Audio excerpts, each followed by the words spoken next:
Hello बच्चों, I am Avnish Singh, your zoology गुरु।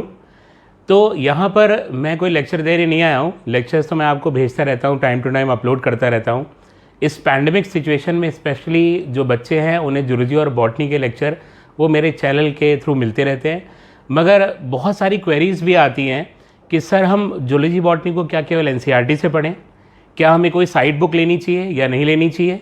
और इसके अलावा क्योंकि हम टीचर्स हैं तो हमारे पास फिज़िक्स और केमिस्ट्री के लिए भी क्वेरीज आती हैं कि फ़िज़िक्स को सर कैसे पढ़ा जाए, केमिस्ट्री को कैसा पढ़ा जाए, कौन सी बुक हमें यूज़ करनी है और कौन सी बुक न्यूमेरिकल के लिए यूज़ करनी है, थ्योरी के लिए यूज़ करनी है।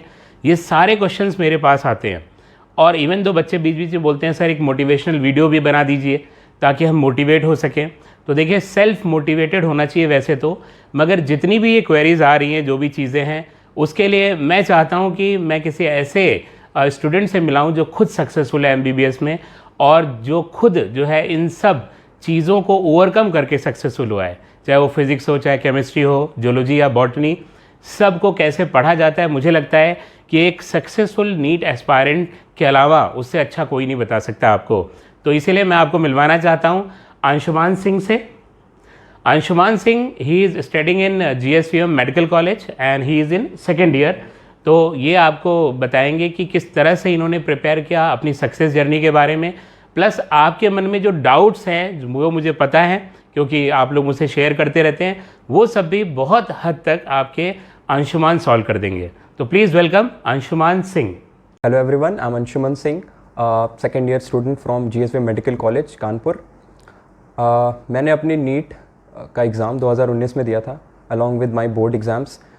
Fortunately I was able to crack both of them, NEET का भी और बोर्ड का भी। उसका पूरा का पूरा श्रेय जाता है परफेक्ट स्ट्रैटेजी, जो कि I was able to achieve with the help of my gurus, very fine gurus actually.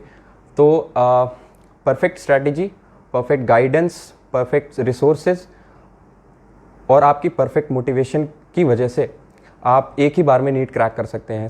कुछ बच्चों के साथ क्या होता है कि वो they take a lot of attempts to crack NEET.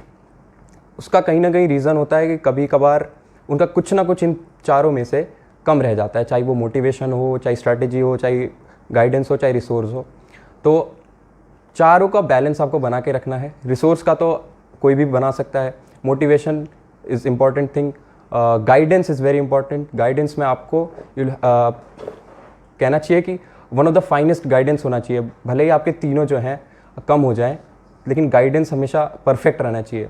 तो मैं बहुत ही खुशकिस्मत मारूंगा अपने आप को कि I had a very good guidance of fine teachers like Avneesh sir and Ravi sir and all other subject teachers. तो गाइडेंस की कोई कमी नहीं हुई, रिसोर्सेज में भी कोई कमी नहीं हुई, तो इट वाज वेरी गुड। अब बात करते हैं स्ट्रैटेजीज़ की। तो 4 सब्जेक्ट होते हैं नीट में, physics, chemistry, botany and zoology. Generally क्या होता है कि जो बायो का स्टूडेंट होता है उसकी बायो स्ट्रांग होती है, तो उसको लगता है कि उसका स्ट्रांग पॉइंट बायो ही है और he will be able to crack NEET with the help of bio only. ये कहीं ना कहीं किसी हद तक सही है कि बायो बहुत ही इंपॉर्टेंट होती है, लेकिन हमेशा नहीं। फिज़िक्स, केमिस्ट्री भी है आपके पास। जनरली बच्चों की फ़िज़िक्स वीक होती है बायो की, तो उसका भी रीज़न है क्योंकि वो मैथ्स से डरते हैं और मैथ्स छोड़ के ही 10th में वो बायो लेते हैं इसी वजह से। तो फिज़िक्स का लिए क्या कहूँगा मैं कि फ़िज़िक्स में आप प्रैक्टिस बहुत ज़्यादा इंपॉर्टेंट है। प्रैक्टिस जितनी ज़्यादा करेंगे आप, उतना ज़्यादा आपको हेल्प मिलेगी। और प्रैक्टिस इन द सेंस कि अगर आप कोई एक बुक उठाइए, कोई सी भी बुक उठाइए अच्छी खासी, कोई किसी बुक का नाम बता दीजिए तो बच्चों को आसानी रहेगी। DC पांडे एक बुक है जो आई यूज दैट। अच्छा, DC पांडे के फिर सारे न्यूमेरिकल किए आपने। तो आप एक कोई बुक उठाइए और उसी को जितनी बार लगा सकते हैं उतनी बार लगाइए। ऐसा नहीं है कि आपने एक बुक ख़त्म कर ली, वैसा बहुत मुश्किल है ख़त्म कर ले, लेकिन अगर आपने ख़त्म कर ली तो आप सोचेंगे कि दूसरी बुक ट्राई करता हूँ, ये ऐसा वैसा। तो ऐसा करना मेरे हिसाब से सही नहीं है, क्योंकि नीट में क्या है कि उसका एक पैटर्न है। अभी कुछ दिनों से गड़बड़ हो गया लेकिन वो सही हो जाएगा। उसका एक पैटर्न है कि वो एक ही टाइप के क्वेश्चंस बार बार रिपीट करता है, जो कि प्रीवियस ईयर्स, इसीलिए ज़्यादातर टीचर्स उस पर भार देते हैं प्रीवियस ईयर्स पे। तो उसका एक पैटर्न है जो कि बहुत मुश्किल से चेंज होता है, रेयरली चेंज होता है, और उस पैटर्न को फॉलो करने के लिए आपको सेम टाइप के क्वेश्चंस लगाने पड़ेंगे फिजिक्स में एटलीस्ट। तो फिज़िक्स में बहुत ज़्यादा उल्टा सीधा नहीं लगाना है आपको कि आप चले गए आप मान लीजिए आप चले गए HC वर्मा में। HC वर्मा आप लगा सकते हैं, लेकिन अगर आपसे नहीं होती है सॉल्व तो कोई डीमोटिवेशन वाली बात नहीं है इसमें, बिकॉज उसमें बहुत सारे हाई लेवल के क्वेश्चंस होते हैं। तो कई सारे स्टूडेंट्स का ये मानना होता है कि हम IT के क्वेश्चंस लगा लें तो मेडिकल वाले तो वो तो हलवा है हमारे लिए, हम आराम से सॉल्व कर लेंगे। तो क्या ये बात सही है कि IT के क्वेश्चंस हम लगाने लगे, या हम उन्हीं क्वेश्चन पे फोकस करें जो मेडिकल में आए हुए हैं फिजिक्स में? तो देखिए, आप कई सारे हथियार बना लेने से आप जंग नहीं जीत जाएंगे। आपको एक ही हथियार को उसमें माहिर होना चाहिए। तो इस वजह से मेरा कहना है कि एक ही बुक कई बार लगाइए, वो IIT वाली नहीं होनी चाहिए। आप नीट की तैयारी कर रहे हैं, अगर आपका फिर भी मन है, क्योंकि आपको टारगेट पे शूट करना है तो थोड़ा ऊपर ही करना पड़ता है, आपने पढ़ा होगा उसमें फिज़िक्स में, तो बहुत थोड़ा सा आप कर सकते हैं, लेकिन बहुत ज़्यादा करने की बिल्कुल ज़रूरत नहीं है। That will be totally useless physics में एटलीस्ट। अब बात करते हैं केमिस्ट्री में। तो केमिस्ट्री में आपके पास फिज़िकल है, इनऑर्गेनिक है, ऑर्गेनिक है।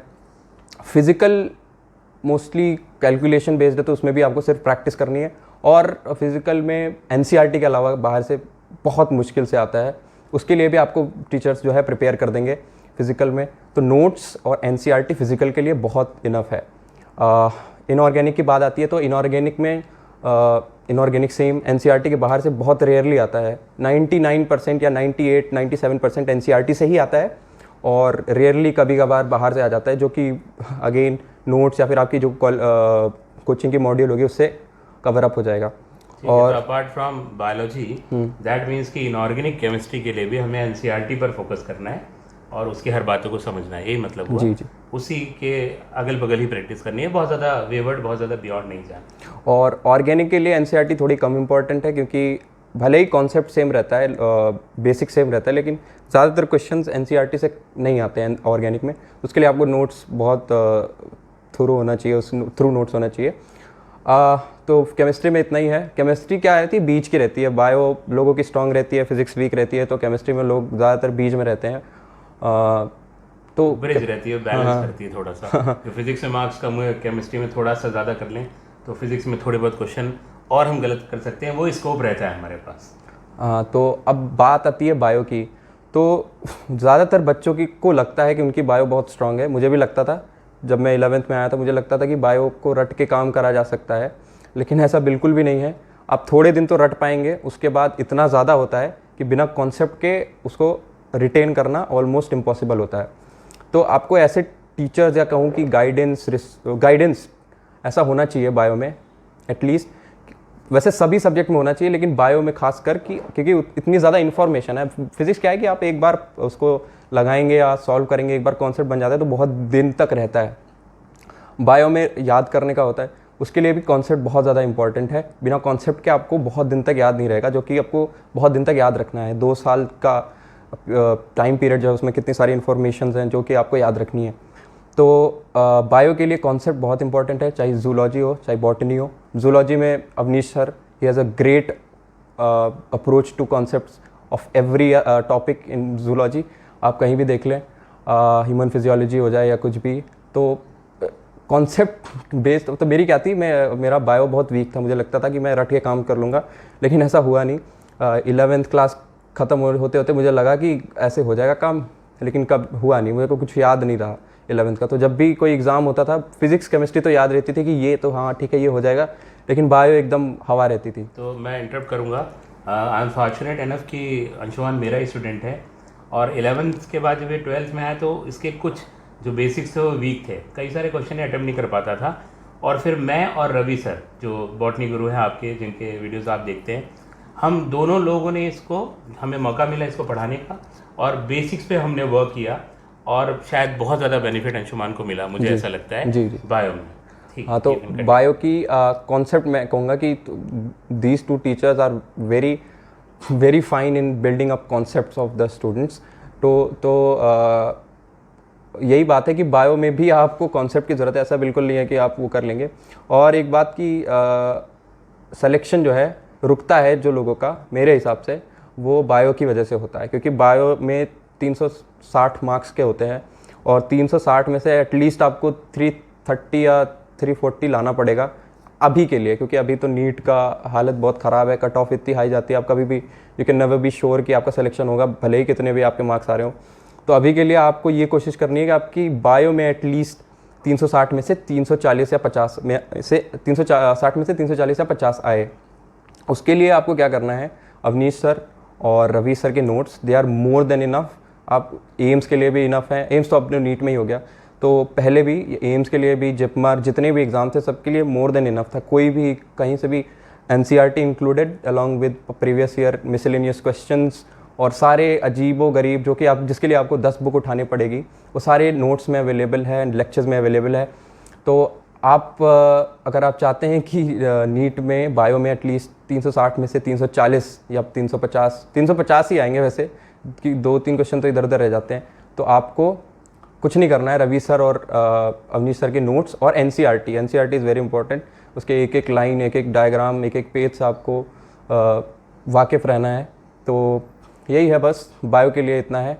और बस अवनीश सर और रवि सर की यू आर वेरी फॉर्चुनेट कि आपके पास वीडियोज़ अवेलेबल है ऑनलाइन, फ्री ऑफ कॉस्ट। आपको कुछ नहीं करना है, बस इंटरनेट खपाना है, उसके लिए आप देख सकते हैं। तो वो भी बच्चे बचाने लग जाते हैं कि सर हमारा बहुत GB कंज्यूम हो जा रहा है। तो पिज़्ज़ा बर्गर में मत बचाइए, पिज़्ज़ा बर्गर में बचाइए, डेटा में मत बचाइए। हाँ। क्योंकि आपके पास कोई चारा नहीं है इस समय। तो कहाँ पढ़ेगा बच्चा, ऑनलाइन ही पढ़ेगा। और मुझे लगता है एक ही टीचर को फॉलो करे जिस भी सब्जेक्ट में पढ़ रहा है तो ज़्यादा अच्छा रहेगा। क्यों अंशुमान? जी जी। तो अंशुमान ने तो जब तैयारी की तो पैंडमिक नहीं थी और प्रॉपर गाइडेंस मिला, हम लोग इनके साथ रहे, हर डाउट का क्लियरेंस हुआ। वो आपके साथ भी हो सकता है। आप मैसेज के थ्रू, कॉल के थ्रू हम लोगों से कांटेक्ट कर सकते हैं, अपने डाउट्स को क्लियर कर सकते हैं।